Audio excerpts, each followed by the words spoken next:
When I started the Under the Pier Show 20 years ago, or 2002 it was, a bit more than that, there was a gym in the main pier building, and a year or two afterwards the treadmill in the gym stopped working. Well, the computer did, and they offered me, they said, did I want the machine? Well, it was amazingly strongly made, not like treadmills now, weighed a ton, but I thought at the time it would actually make an arcade machine simply because it was so strong. And this is what it turned into.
So this video is about how Rent-A-Dog was designed and built, starting from the Piers Treadmill.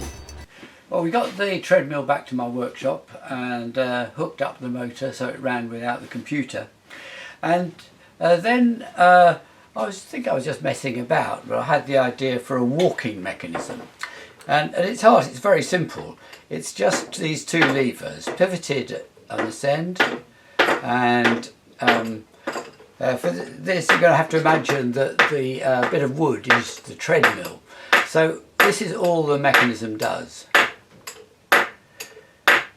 But if the treadmill is moving, it starts to look like walking. So, I mean, that took me half an hour or something, but it encouraged me enough to add a motor with an eccentric cam on it. So if I just hook that up,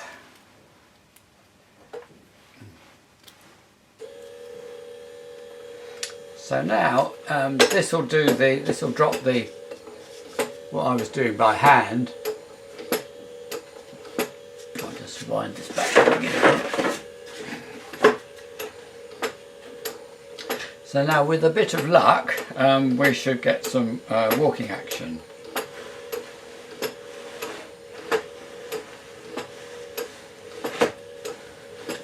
It's not that brilliant, but you can spend hours playing with the various timings and the different weights. So that's basically how Dotty, the dog in Rent-A-Dog, walks. I made a frame with 4 of these, and that already looked quite dog-like. Well, I was pleased with the walking mechanism, and so the machine sort of naturally became a dog walking machine. And this is the final dog, Dotty, and the mechanism is still almost identical. So when the dog chases the cat, both the treadmill and the dog's legs speed up.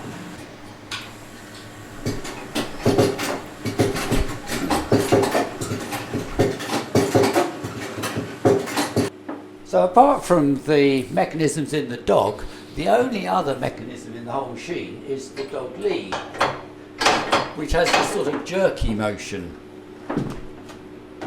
And that's because it's not electric, it's actually pneumatic. The dog lead is supported by a steel box section at the back. You probably saw that, so you have to imagine that this is the dog's lead. Behind the covers inside is the actual pneumatic cylinder. All it does, it just pushes the bar backwards and forwards. It's compressed air goes through either end of the cylinder. But the great thing about pneumatics is that you can completely control the speed and the force. So you control the speed with these 2 little valves on the inlet to the ends of the cylinder. So if I let more air in at this end, then you can get the jerky motion that is very hard to get with electric, and quite a force too. And the opposite, if I wind this one right back in, getting the speed back down to minimum,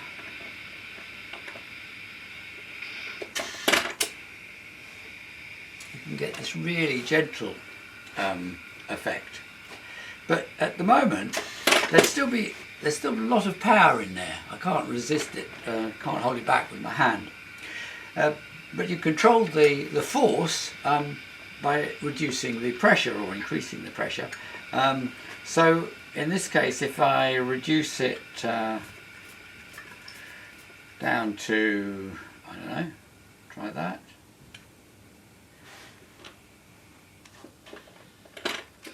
But then I can very easily just stop it moving with my hand.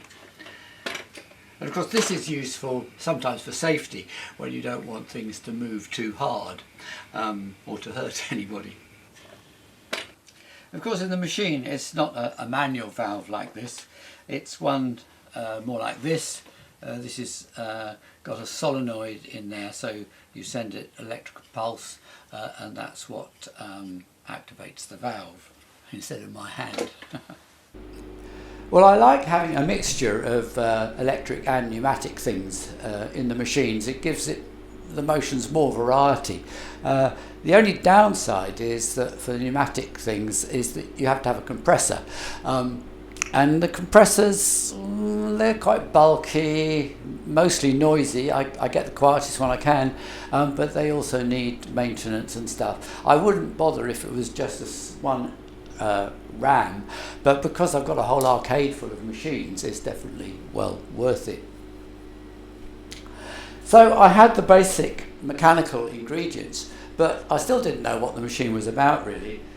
Just dog walking didn't seem enough. I like the machines to have a political or a satirical edge. And I struggled for ages trying to think what it could be about. I also struggled with the screens. Early on I had the idea that the dog should have its own screen so it could see what it was interested in while you saw the general view of where you're going on the walk. And I sort of got stuck thinking you couldn't watch two screens at once, and wonder what size they both should be. And anyway, I got such in a tiz that I stopped work on the whole machine for 6 months and put it to one side. Eventually, it was actually a newspaper columnist, Guy Browning, who came to have a look at it, and he immediately said, well, it's obvious. The joke is basically the difference in what you're interested about the walk and what the dog's interested. So you have the two points of view. Well, I still wasn't completely sold on the idea of just making it simple like that. But then my wife was in discussion with a car rental company. There was some mark on the car she'd rented, and so all these forms were on the table. And one morning I got into making a dog rental agreement, and somehow really enjoyed doing that. And somehow the idea of renting a dog in the same vein just took hold, and that's how the machine evolved. Well, obviously the next problem though was the animation. I made this machine 20 years ago, so digital video cameras and digital film editing, at least for consumers, was in its early days at the time. And it was all rather exciting trying things for the first time. I went down the high street photographing the buildings, not quite knowing what I'd do with the photos at first, but then had the idea of printing them out large and assembling them into sort of rather crude versions of the buildings, a side view and a front view sort of thing. And when I've got the whole high street and looked at it through the camera, I really liked the effect. I've always preferred rather wobbly animation that is sort of not too perfect, and I sort of made a sort of parallel universe, which I liked. It was only later that I realised that it's very like CGI actually, that that's made up of 3D virtual models, but on each plane of the model you can put not just a colour or a texture, but you can put a JPEG image. So, and I've actually seen, I think it was in a Spider-Man film, as he flies through the air, you can very briefly see one of the buildings. It is totally flat on the surface, all the detail. So we filmed it in stop motion.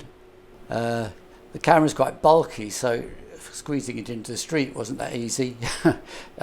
We moved it forward about 3 mil or 1/8 of an inch at a time, while my friend Jules moved the figures and the vehicles around. Painfully slow. I think it took us over a day to reach the marketplace. In some ways that's good. We'd almost got to the marketplace before I had the idea of the dog falling in love, and then added that to the animation. Because without that you wouldn't have the shot of the dog's bottom. But by the time we'd got to the church, I was really fed up of the fiddly business of stop motion, and so decided to do the rest of the film a rather different way. But of course at this point I should explain the cat, the orange cat. It's actually our neighbour's cat, who took to coming into the workshop and getting involved in everything. So he was around all the time, so it was obvious that he should be in the video, but also that the video should include a cat chase. So what we did for the cat chase in the end was that I just started the camera recording and moved it slowly round the landscape, stopping every now and then for my friend to move the cat to the next position. So then I simply edited out the frames that had her hand actually moving the cat. We filmed the whole thing in less than a day after a few rehearsals. It was very satisfying. And I'm amazed that it kind of works too, now I look at it again. Of course, 20 years ago, there were no flat screen tellies, so I had to have a great big cathode ray tube telly in there. So now there's actually rather little space in there, because not only was the telly, the video was actually playing off a DVD recorder off discs, and now of course it's just the two little bright sign players. On the pier it was a complete failure to start with.